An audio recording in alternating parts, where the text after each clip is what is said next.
My first introduction to the world of strengths, I discovered a book, Now Discover Your Strengths.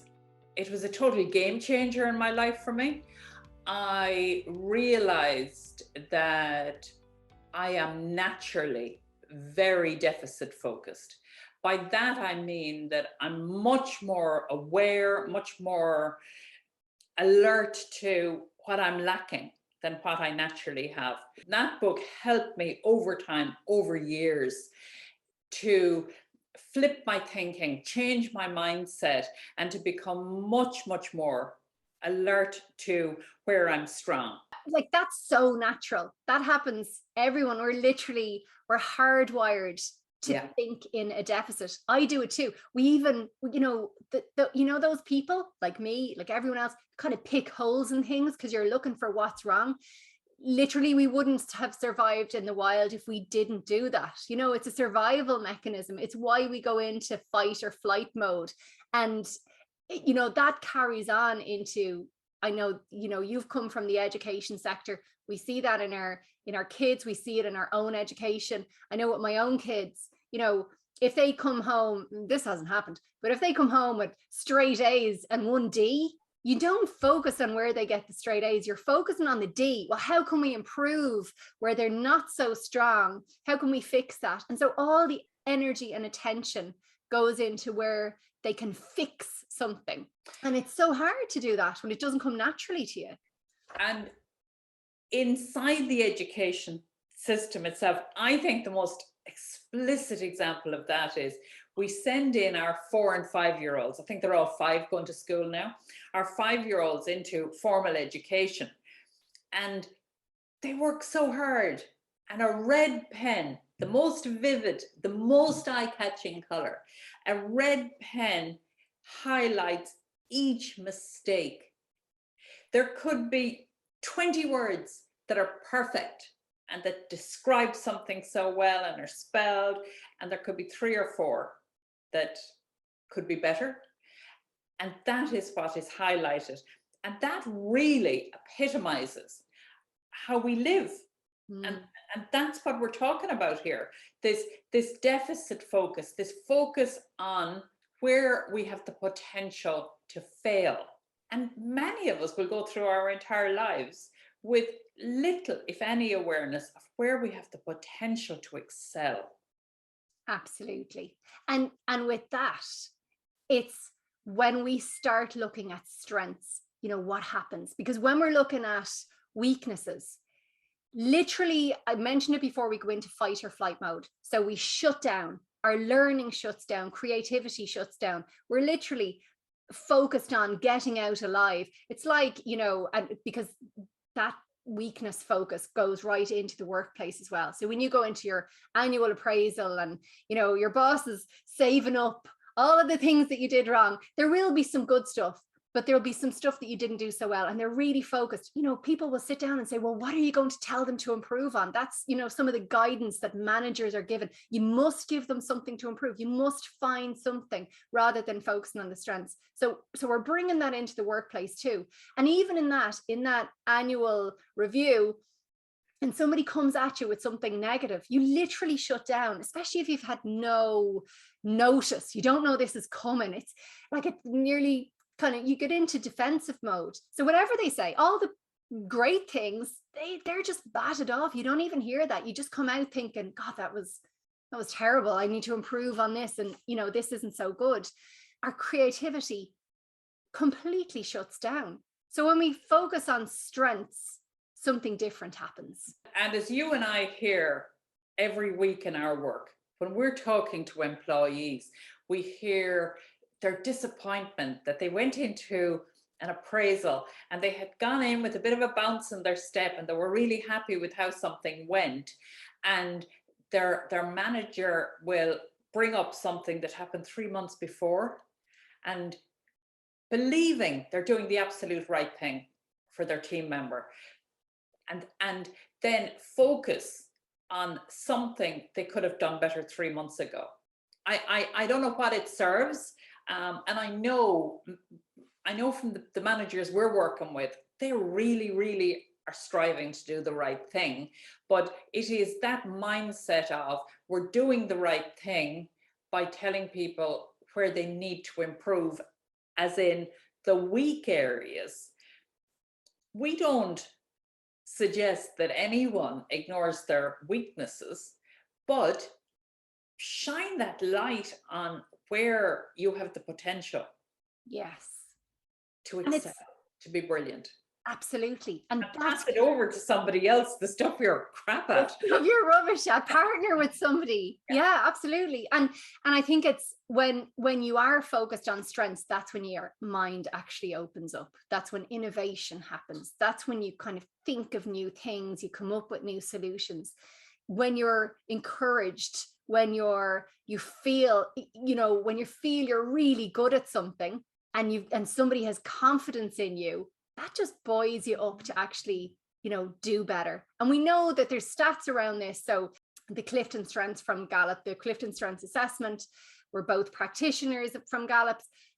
But the reason being is because there's so much science and data behind that.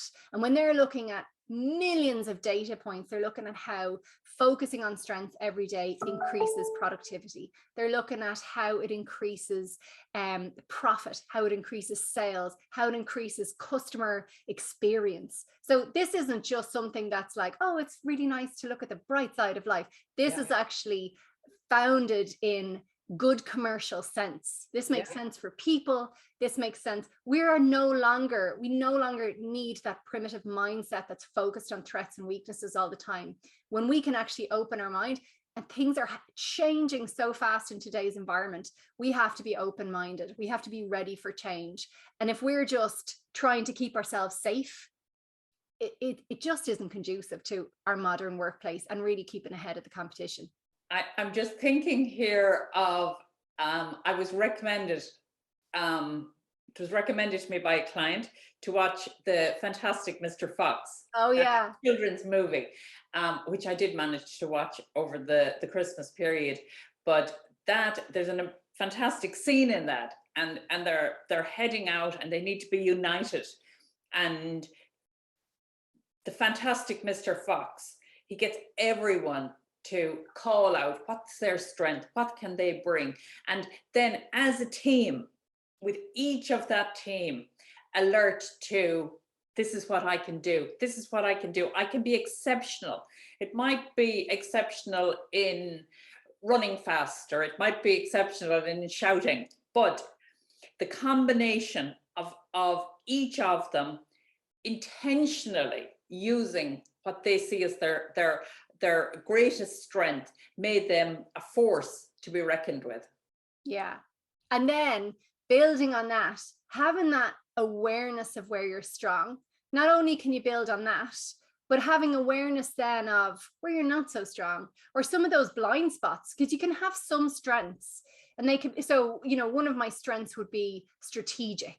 So I'm, very strategic thinker. I'm thinking off into the future. I'm thinking like, what are the different bits? What are the different paths? Sometimes I've left everybody, and I forget that I actually need to explain what's going on in my head because I'm already gone. So being really aware of that helps you turn those strengths into a superpower where you can actually leverage them for good every single day. And then, like what we were saying before, the areas that we're not so good in, so we might be really creative but not a great executor, you partner with people, you find people around you, you find teams, you work in teams where you leverage your strengths, they leverage theirs. And while there'll be some things that you always just have to lean into and just get it done, and even if you're not strong at it, being aware of that as well. Just do the bare minimum, get it over the line and move on and focus on where you're really strong. And what I find really interesting about having a strengths focus is that many of us, without taking the time or partnering with somebody to help you develop your strengths, that many of us don't recognize our own strengths. So my number one strength is maximizer. I wouldn't have even recognized that as a strength previously. So maximizer is average isn't good enough. It's that we're always striving. Now, I don't get there too often, as you know, Michelle, but we're always striving for excellence, that an average life isn't good enough. We have to work. We can't help ourselves. We want to live an exceptional life. And we want the people around us to have an exceptional life. So I would have thought that I was impossible to be satisfied, a bit intolerant. And then when I began to understand what this strength is what compels me to work with people to find what's their magic. That, because I believe everyone has it. Everyone has that potential to excel in some areas. And for the two of us to get this opportunity to work with people, to find their diamonds and to work with them to polish their diamonds, what's a better life? For sure. And, you know, I think we see that in our work every day when we're working with people, and the impact that, exactly what you said, something that you've actually seen as a negative, something that maybe because you've got blind spots in it, people are saying, oh, you're just a perfectionist, there's no pleasing you. When you flip that and think, wow, you're actually, you know, getting the most out of people, you're pushing them further than they thought they could.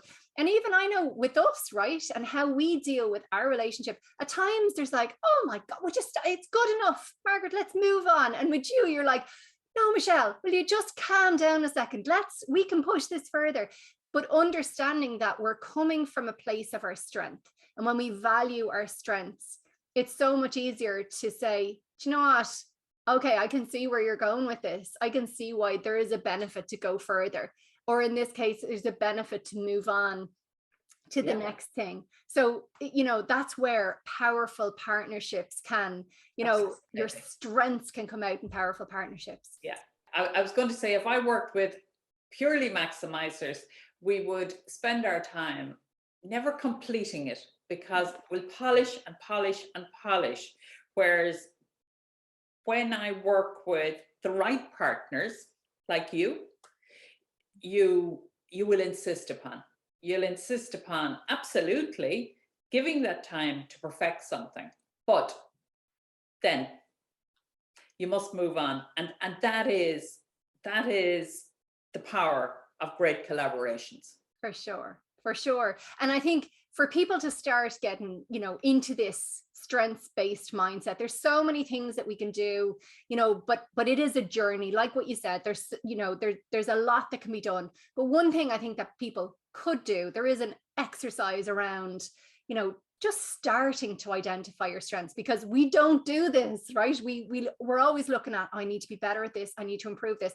You know, we're at the start of the year. So many people have New Year's resolutions, and they are all about how we need to improve ourselves, how we need to be better, you know, not even be better, but, you know, to fix what's wrong with us. Whereas actually, this is about, you know, everyone's New Year's revolution should be to take a piece of paper and just start writing down your strengths. And, you know, when you're getting stuck, because people will get stuck probably on number one, you know, think about in your work, in your relationships, in your family, in your friends, what is it you bring? Like, are you the organizer? Are you the, you know, the person who brings people together? Do you empathize with people? You know, are you the shoulder that they cry on? What is it that you bring to all of those situations? And then the other thing that you can do, this kind of second step of that, is look at what you're most proud of. What have you achieved in your life? What is it? And even these can be tiny little things, tiny little milestones, or really big. And look at those and think, what am I most proud of? And start almost mapping those two lists together. Here's my strengths. Here's what I'm most proud of. And you start to see these patterns. And that's where you start to identify strengths. Another way, obviously, is doing the Clifton Strengths Assessment. And that's, you know, a more kind of scientific approach to identifying your strengths, and a really, really great way to get real clarity on what you're strong at. Clifton Strengths identified 34 strengths. What they will do is they will identify your top 5 strengths. And this statistic kind of blows my mind. I find it hard to get around. But Millions and millions of people worldwide have completed the Clifton Strengths assessment, but your profile, your top 5, in the particular order yours fall, and this is something we always remark upon because it just seems mind-blowing, but that order is, there's 1 in 33 million chance that somebody will have the same top 5 as you in that same order. And I think that little piece of information, I think, is really important, just showing just how individual we are. Yeah. And the combination of those strengths and the order of those strengths, that what the sum of that is. And it's to identify one of our strengths or 2 of our strengths is super for any of us to be able to say with confidence, this is something I'm really strong in. But to be able to identify your top 5, your top 10 strengths, and then to work, we talk about these strengths like muscles, and absolutely we all have strengths, but many of us aren't flexing those muscles at all.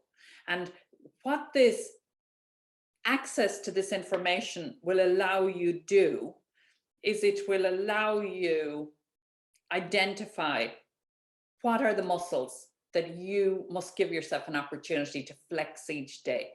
I think of them like that we should have access to our strengths like as if they're on a shelf in front of us, and that we can daily, as we need them, heading into a difficult meeting, having to communicate with a challenging group of people or to do some public speaking, to get this information.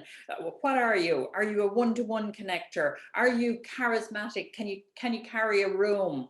That understanding how we can navigate our daily lives much more successfully and with so much more ease is something that can add to all our lives. For sure. On the 7th of February, we're going to be running a webinar that's going to go a little bit deeper into strengths. So we're going to be looking a little bit more into, that deficit mindset. We're going to be looking at examples of that, how that really manifests in our lives. We're going to be looking at the benefits of that strengths-based mindset. And we're going to go a little bit more into detail on how you can actually really go further down that strengths-based journey. So join us on the 7th of February for our webinar. It will be free to everyone, and you can sign up below.